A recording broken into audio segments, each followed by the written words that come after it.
potato,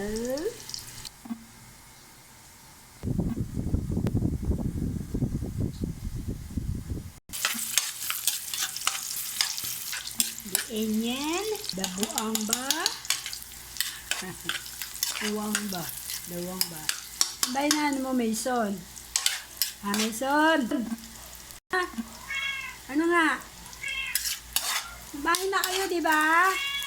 Nagugutom ka pa. The tomato. Ayan, palalabasin muna natin ng kaluluwa niyan. Yan, lumabas na ang mga kaluluwa. Isunod na ang kokok.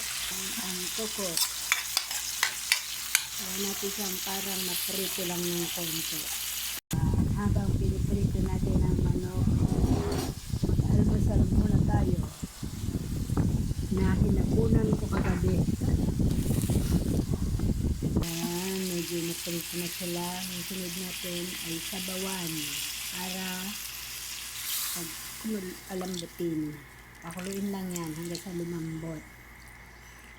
Ito ay pinagsabawan din ng manok. Pinagkuluan. Isunod nyo na rin ang tomato. Tomato. And the tomato paste.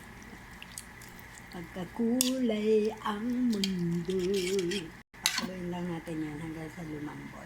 Bago natin isunod ang patatas. Pag malambot na ang patatas, tikman o timplahan na ayon sa panlasa. Okay? Thank you very much for watching. God bless all. We got the sili paraka. Ang pinakukulo natin ng apisadang koko. Masal muna tayo.